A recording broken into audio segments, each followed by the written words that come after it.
Bilasizmi, hozir men boshingizni ochib, miyangizni tirnasam, siz og'riqni sezmaysiz. Hatto hushingiz ham joyida qoladi. Gaplasha olasiz. Hatto kulishingiz ham mumkin. Ishonmayapsizmi? Keling, buni chuqurroq tushuntirib beraman. Avvalo, og'riq umuman qanday paydo bo'lishi mumkinligini bilib olaylik. Tanamizdagi deyarli har bir a'zoda, terida, muskulda, ichki organlarda maxsus retseptorlar bor. Ular nochiyoseptorlar deb nomlanadi. Bu retseptorlar xavfni, ya'ni issiqlikni, bosimni, jarohatni sezib, elektr signallari shaklida miyaga yuboradi. Miya bu signalni qabul qiladi va bu og'riq degan hissiyotni yaratadi. Ammo qiziq joyi shundaki, miyaning o'zida bunday retseptorlar umuman mavjud emas.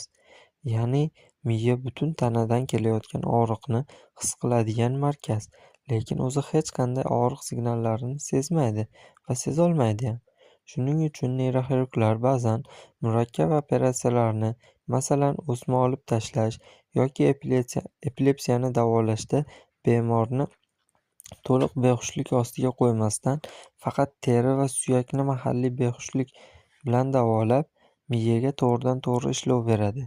Bu Awake Brain Surgery, ya'ni uyg'oq holatdagi miya operatsiyasi deb nomlanadi. Bemor operatsiya davomida gaplashadi, savollarga javob beradi. Hatto ba'zi holatlarda gitara chalgan yoki qo'shiq aytgan bemorlar ham bo'lgan. Nega bunday qilinadi? Chunki miyada nutq, harakat va xotira markazlari bo'lganligi uchun shifokorlar operatsiya paytida bemorni gapga soladi. Qaysi qismga tegmaslik kerakligini aniqlab oladi. Bu muhim funksiyalarni shikastlab qo'ymaslik uchun qilinadi.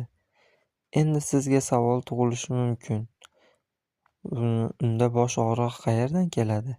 Javob juda oddiy. Bosh og'rig'i miyaning o'zida emas, balki uni o'rab turgan pardalar, qon tomirlar, boshdagi mushaklar va nervlardan keladi. Miya atrofidagi bu to'qimalarda esa og'riq retseptorlari mavjud. Demak, xulosa qilib aytganda, miyangiz butun tanangizdan kelayotgan barcha og'riq signallarini qayta ishlaydigan markaz stansiyasi. Lekin o'zi hech qanday og'riqni sezmaydi. Tabiat buni behuda qilmagan.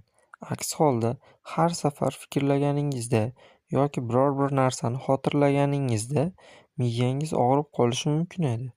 Qiziq tuyuladimi? Shunga o'xshash yana qanday faktlarni bilishni xohlaysiz? Kommentariyaga yozib qoldiring. Va agar shunga o'xshash qiziqarli ilmiy faktlarni yoqtirsangiz, kanalga obuna bo'lishni unutmang. Chunki oldinda yana ko'plab qiziqarli mavzular kutmoqda. Keyingi videolarda ko'rishguncha